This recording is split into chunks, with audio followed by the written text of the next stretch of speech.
Okay, well, thank you very much, kaibigan, kababayan, kapatid ko, dyan po sa Malaysia, particularly dyan po sa Sabah. Ito po si Nico Fabian, once again, nandito, special report natin. And nandito tayo ngayon pa sa Sapa City, North Vietnam. And very specific place, nandito tayo sa Fancy Pan tourist attraction po. Bago lang tayo dumating and ang daming mga sabihin natin mga turista nandito, and I saw a lot of Filipinos also visiting this place, no?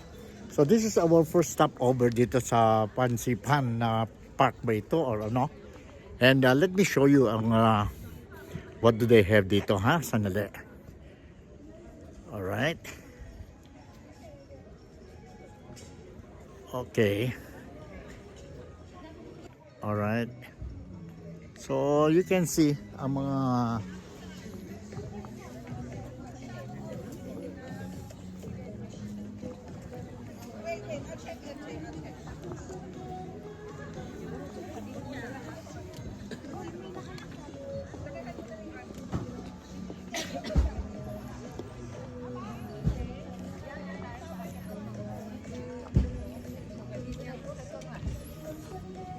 so this is it. This is what you see here. First stop over namin, and then we are going up. Now we are going up, and yeah, itong mga grupo sa kabila, I find that we stated these are all Filipinas, no? Mga Filipinas din. Sapa.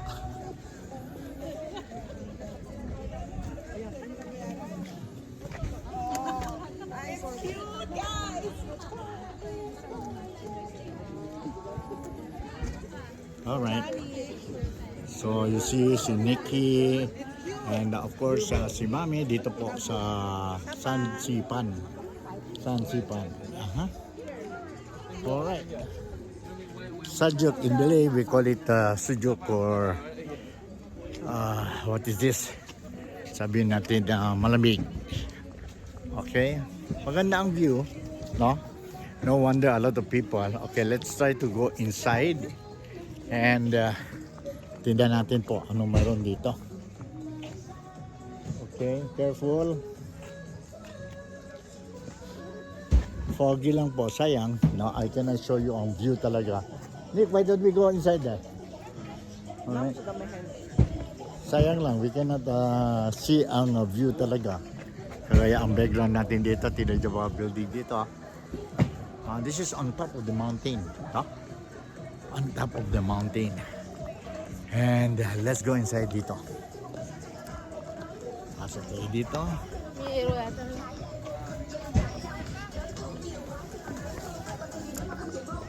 Alright, tingnan niyo si Nikki. Oh, beautiful. Alright, parang if I'm not mistaken, this is a garden. Garden ito po. How they did it, amazing. They did it properly po. Ano ito? Beloved Sapa. Well, this is not Sabah, ha? This is Sapa. See? Sayang, no? We cannot see ang scenery dito. Because heavy, it's very thick ang foggy. Ang fogs. Alright? Okay. Tingnan niyo po, malamig. Malamig talaga. Sayang. But anyway, that's good. If you want to go to a place, yung sabihin natin malamig. Now, this is one place that you can come dito sa North Vietnam. They call it the Sapa City. It's a city in the fogs. City in the fogs. Yeah, this is a garden itself.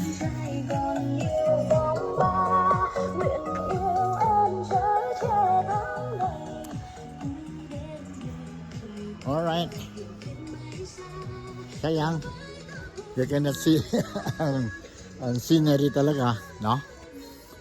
But okay na, pwede na. At least you will have an idea kung paano mga turista. May mga bata, no? Family, they bring their children dito. And first stop over lang ito. This is just a first stop over. And later on, dami pa I'm going to share with you, no? At least, mayroon tayong idea. You see the young tourists. Alright.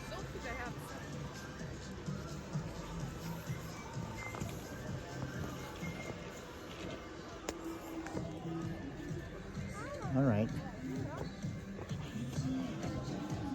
San Fan. Tingnan niyo po, San Fan. Fancy Fan. Fancy Fan. Alright. This is the place you call Fancy Fan. Alright. Tingnan niyo sila, si Nikki and si Mami. Enjoying talaga sila dito mag selfie. Alright.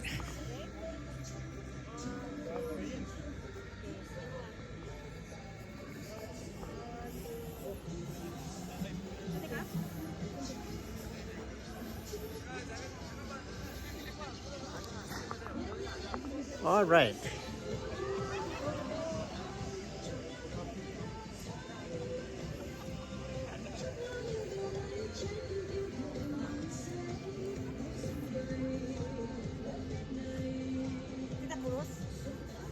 All right. So from here, after we have a long walk dito, this is a very huge one, no? Maganda talaga, you see? Tingnan nyo po, although hindi clear talaga, but anyway, pwede na yan. Kagaya ko, single citizen, hindi na tayo kaya mag-akit dyan pa, no? Okay. But they did it perfectly, beautifully. Okay.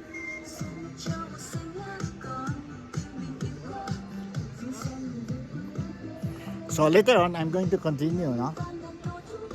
I cannot go live dahil as I experienced yesterday, hindi kaya na po ang sabihin natin ang internet nila kung nasa taas ng bundok na tayo.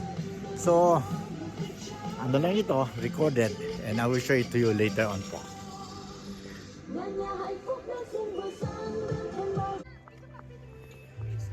Okay. So, the time is already, anong oras na ha? Nandito na po.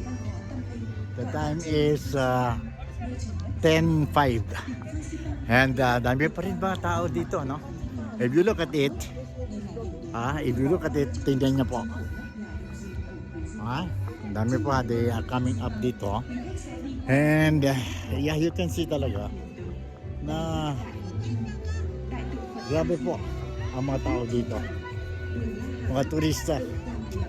And I saw a lot of Filipinos as well as Malaysians, no? Malaysians po, and the other nationalities.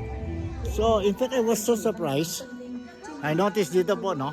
Now is already January 14. Pero nandito pa rin ang mga, anywhere you go dito sa Hanoi or sa Sampa City, you can still see Christmas decor. Christmas decor. All right. You see? Okay. I hope you're enjoying the view. Nandito ako po sa Fancy Fan na ano ba ito? Tourist attraction nila, no? One of their tourist attractions dito po sa Sampa City. Sampa City is located sa northern part of Vietnam. Okay. Alright. Si Nikki, you're also very busy. Selfie. Just like the other tourists dito. Alright, this is a nice place. People are coming in. Alright.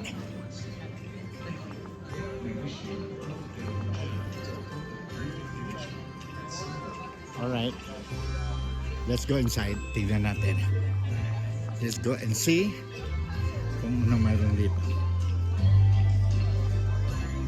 As what I said, sayang lang, no? Because heavy ang fogs ngayon. So, hindi masyadong clear, no? Ang scenery nila. But anyway, it's worthwhile.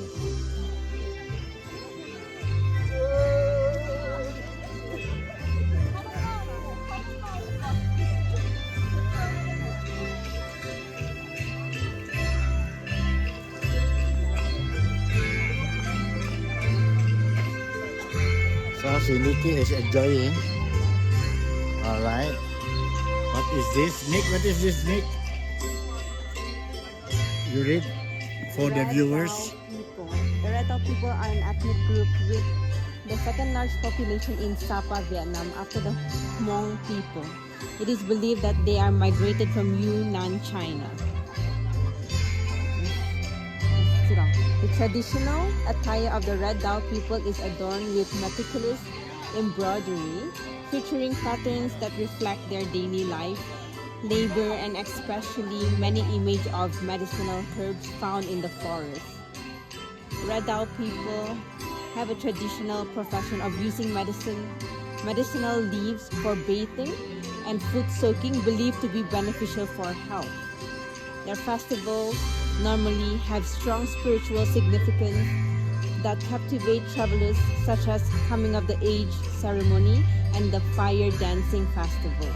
The most distinctive aspect of the Red Dao culture is their unique wedding ceremonies, as they view weddings as the beginning of a new life and family, contributing to the development of the Red Dao community. Our beloved travelers are cordially invited to visit Ban Mae and partake in the exceptional cultural tradition of the Red Dao people in Sapa. Alright, thank you very much, Nikki. So this is the Red Dao community po. No? And yeah, if you look at it, see,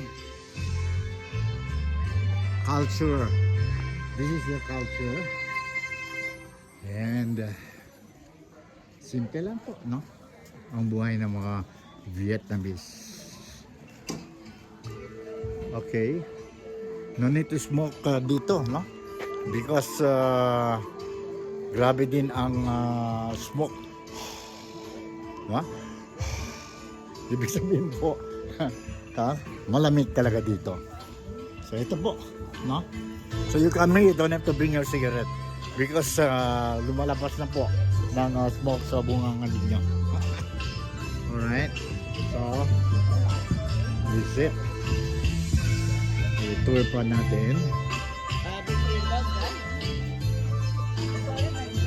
Want to know more about the culture of Vietnam? This is the place.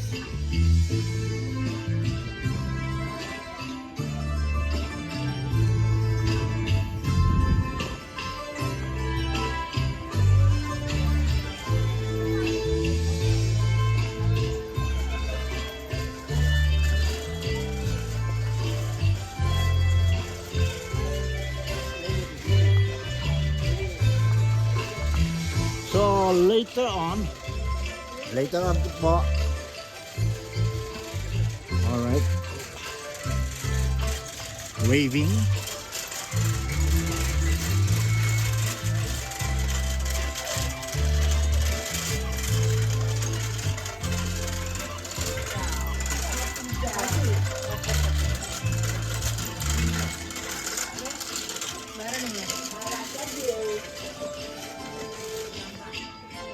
So later on, I'll be bringing you also sa cable. Mayroon nila, we are going to the peak later on. And stay tuned lang kayo sa mga latecomers natin dito po sa TikTok, The Real Talk with Nico. This is Nico Fabian. And at the moment, presently, nandito ako po sa Vietnam, particularly dito sa Sapa City. The city in the fogs. Ganun ba yan? The city in the fogs. So, stay tuned lang kayo because I'm going to share with you more videos po regarding ang place na ito po. No? This is a nice place. And when we talk about accommodations, when we talk about coming here, medyo if you will compare going to Singapore, mas ano ito po, mas mura.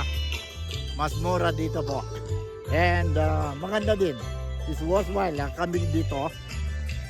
And see ang what do they have to offer sa mga foreign tourists. Okay. Dito naman tayo sa ibang lugar na naman. Dito pa din tayo sa taas, no? And it's another garden. It's another garden. Kita niyo? And alright. I'm sorry, I have to. Okay, ganito. Then you will see ang Sapa. I love Sapa. Saan din I love Sapa? Ha? Saan din I love Sapa? Nandyan po. I love Sapa. And you see, still, grabe ang mga turista dito po, no? Grabe talaga. You call this the cable car station. So we are going to the cable car station. Okay. And I'll show you more about itong lugar po. On the way to the cable car station. Hintay lang natin. Ha? Tingnan niyo po mga this one, I think these are Filipinos. No? Andito din po ang holiday. Okay, 3.143 M. Pansipan.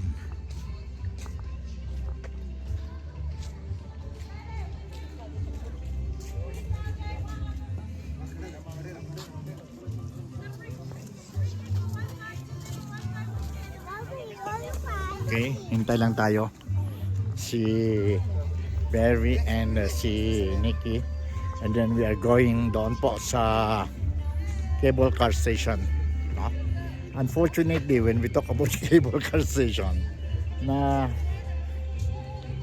unfortunately, no, we cannot we won't be able to see ang sceneries while nasa ano tayo po, cable car. But anyway, good enough this you managed to see ang place, no? I hope you are enjoying my vlogging, and more to come po. Okay, now we are going inside for the cable station. And ito po sa loob, no? You can see, I'll show you, maganda ang ano nila, decoration nila po, maganda, no? Fancy Fan Legend. Alright. So at least maski paano, maski malayo kayo mga followers, wala kayo dito, at least you will have an idea kung paano, how it looks like dito po sa Fancy Fan, ang city of Sapa in north. It's in North Vietnam. From Hanoi, then you come to North Vietnam. So later on, we're going there to the cable station, and we are going to the tip. Either you use the cable car, or else you can walk. It will take something like 1,500, if I'm not mistaken, 1,500 steps for you to reach the peak. Dito po. No? You have to come up here using the cable cart, or else you can walk.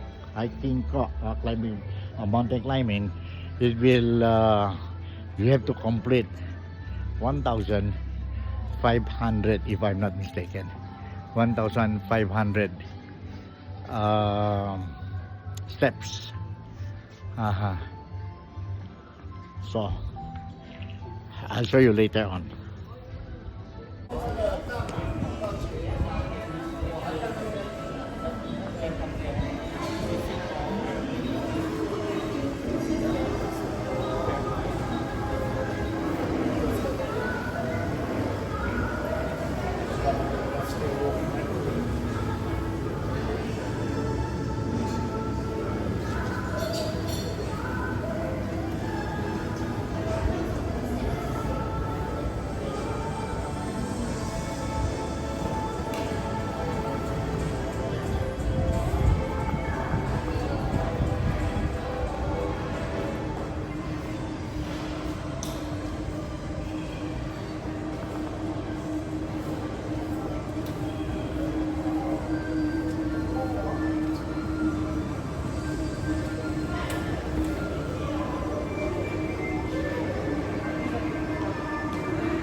Okay, now we are going to the cable car.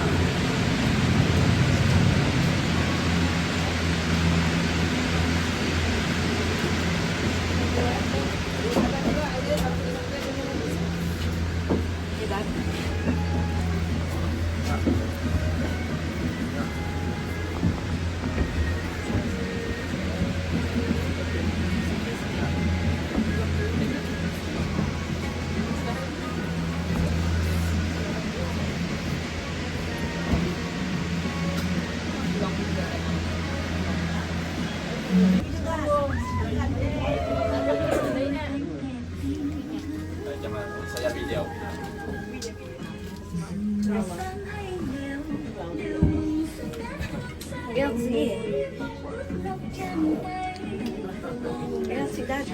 There is nothing much we can see. Yeah, because of the clouds.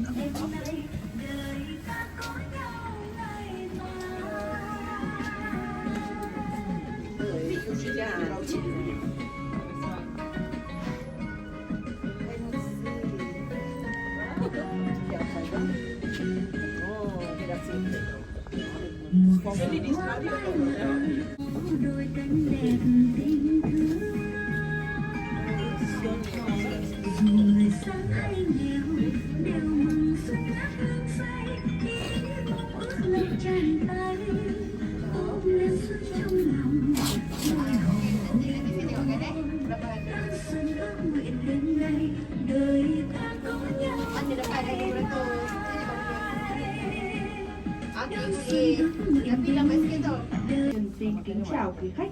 Hiện nay thời tiết đang có gió to. Để đảm bảo an toàn, quý khách vui lòng ngồi yên tại ghế, không đi lại di chuyển và không tự ý mở cửa sổ cabin.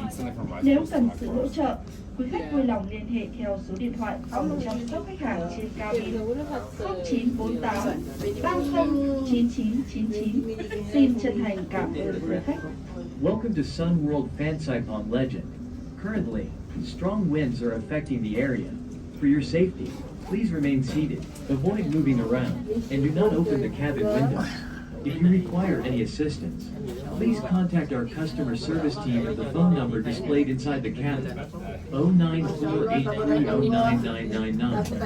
Thank you for your cooperation.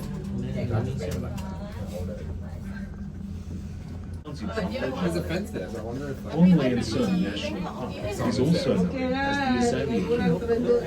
Here, there are more than 40 species of azalea. From spring to summer, the azalea is blossoming in Onlay and Sun Forest in various shades of red, white, pink, and yellow. From the cable car, you can admire the Azalea Kingdom blossoming from January until the end of June. Upon arriving at Fansipan Station, you can enjoy a peaceful walk under the azalea forest with 100-year-old azalea trees that are conserved and taken care of by Sunworld Fansipan Legend. Thank you. We wish you an unforgettable journey to Kaya Roof of Indochina at Sunworld Fansipan Legend.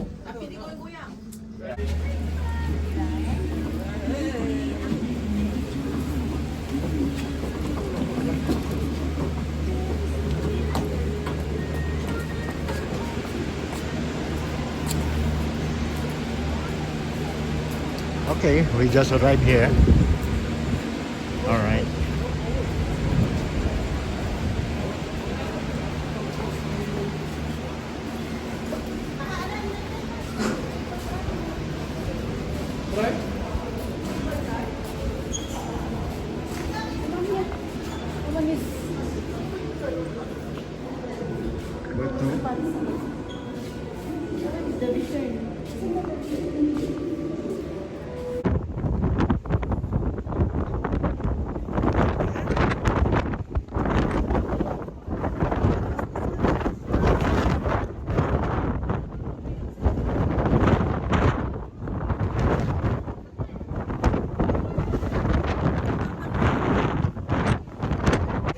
Okay, well, thank you very much. So now, nandito na tayo sa going up sa peak, no?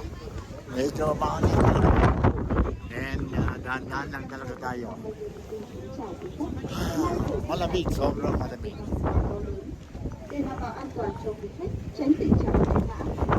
And Dami mga turista. Okay.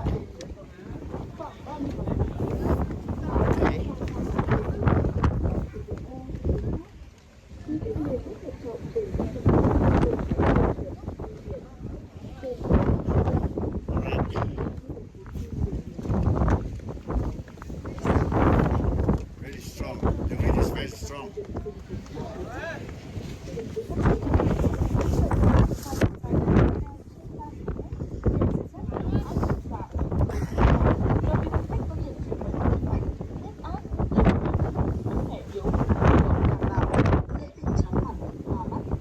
Grabe.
Okay, well, thank you very much. Nandito na tayo po sa the peak talaga po. This is the top, the peak, sabihin natin, ang top of Indochina. No?